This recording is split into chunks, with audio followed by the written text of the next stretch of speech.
ठाकरे गटावर निशाणा साधत समाजवादी पार्टीनं मवियातून बाहेर पडण्याचे संकेत दिले। दरम्यान यानंतर आदित्य ठाकरेंनी महाराष्ट्रामध्ये समाजवादी पार्टीच्या नेत्यांवर गंभीर आरोप केलाय। पाहूयात या संदर्भातला आमचा हा खास रिपोर्ट। भाजपची बी टीम म्हणून काम करतात, मला त्यांच्यावर बोलायचं नाहीये। मिलिंद नार्वेकरची ट्विटवर त्यांचं काय भाष्य आहे ते इम्पॉर्टंट आहे, ते पहिले बघा। समाजवादी पार्टी कुठे ना कुठेतरी सत्ताधारी पक्षाच्या बाजूला झुकलेली दिसते। अगर इस तरह का स्टेटमेंट होगा तो समाजवादी पार्टी ऐसे लोगों के ऐसे गठबंधन में मैं समझता हूं नहीं रह सकती। समाजवादी पार्टीने ठाकरे गटाच्या कट्टर हिंदुत्वाच्या मुद्द्यावरून मवियातून बाहेर पडण्याचे संकेत दिले।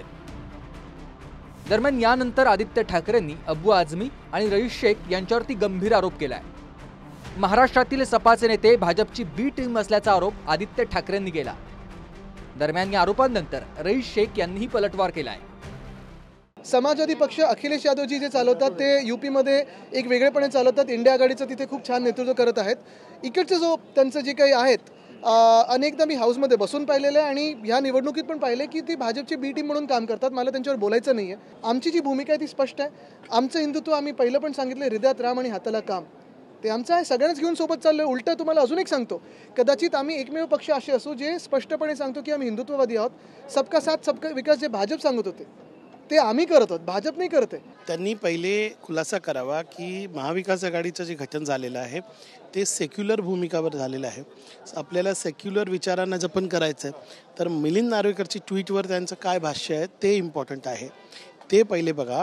आणि जे बी टीम वगैरे त्यांनी सांगितलं आहे, मला त्याच्यावर काय भाष्य करायचं नाही आहे। नाना पटोले साहेबांशी माझं बोलणं झालेलं आहे।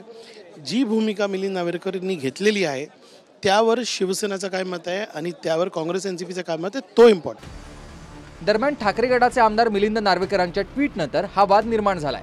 ते ट्विट काय होतं, तसंच त्या ट्विट नंतर समाजवादी पार्टीनं कोणती भूमिका घेतली त्यावरही एक नजर टाकूयात। सपाचे मवियामधून बाहेर पडण्याचे संकेत आहेत। आमदार मिलिंद नार्वेकरांनी बाबरी पतनाच्या आठवणींना उजाळा देत एक ट्विट केलं होतं। बाबरीचा फोटो शेअर करत हे ज्यांनी केलं त्यांचा मला अभिमान असल्याचं ट्विट नार्वेकरांनी केलं। दरम्यान नार्वेकरांच्या ट्विटवर ठाकरे गटानं भूमिका स्पष्ट करावी अशी मागणी समाजवादी पार्टीनं केली आहे। कट्टर हिंदुत्ववाद हीच ठाकरे गटाची भूमिका आहे का, असा सवाल समाजवादी पार्टीचा आहे। मवियासोबत असताना एका प्रकारे जखमेवर मीठ चोळण्याचं काम सुरू आहे असा आरोप सपानं केलाय। मवियातून बाहेर पडण्याची अधिकृत भूमिका घेतली नसली तरी आम्हाला माहिती देत आहोत असं स्पष्टीकरण समाजवादी पार्टीने दिलंय। महाविकास आघाड़ी एक सेकुलर अलायंस बना था जिसमें हिंदू मुस्लिम के कोई फर्क नहीं था, गंगा जमुनी तहजीब को लेकर चलने वाला था। लेकिन जो इलेक्शन होने के बाद उद्धव जी ने कहा कि हम हिंदुत्व पे काम करेंगे, हम हिंदुत्व पे अटल हैं, हमारे लोग सब हिंदुत्व के इशू को लेकर चलो। तो इसका मतलब क्या हो गया? हिंदुत्व के इशू लेकर चलना मतलब क्या होता है? धर्म की बात राजनीति में करना मैं समझता हूँ गलत है ये। अगर इस तरह का स्टेटमेंट होगा तो समाजवादी पार्टी ऐसे लोगों के ऐसे गठबंधन में मैं समझता हूँ नहीं रह सकती। बाबरी मशीद हा विषय 1992-93चा आहे, आजचा नाहीये। 31 वर्षानंतर समाजवादी पक्षाला उपरती झाली का? मला असं वाटतं की समाजवादी पार्टी कुठे ना कुठेतरी सत्ताधारी पक्षाच्या बाजूला झुकलेली दिसते। आदित्य ठाकरेंनी महाराष्ट्र सपाला भाजपची बी टीम म्हटल्यानंतर भाजपनं देखील आदित्य ठाकरेंवर पलटवार केलाय। पहिलं आदित्य ठाकरेंनी उबाठा कुणाची बी टीम की सी टीम म्हणून काम करते ते पहिलं पाहावं। आपल्या पक्षाला संजय राऊतांनी पवार साहेबांच्या दावणीला बांधलंय ते पहिलं सोडवून घ्यावं आणि मग कोण बी आहे आणि कोण सी आहे ते ठरवावं। पहिलं आपली कुठली टीम आहे ते जाहीर करावं।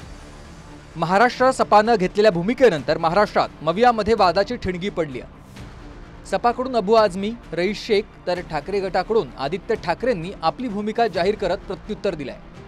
दरम्यान यानंतर सपाचे अध्यक्ष अखिलेश यादव कोणती भूमिका घेणार हे पाहणं आता महत्त्वाचं ठरणार आहे। Bureau report, TV9 Marathi.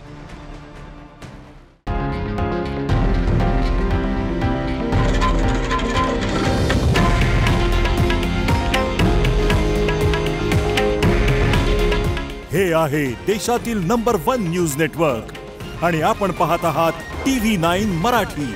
काळजी तुमची, हित महाराष्ट्राचं।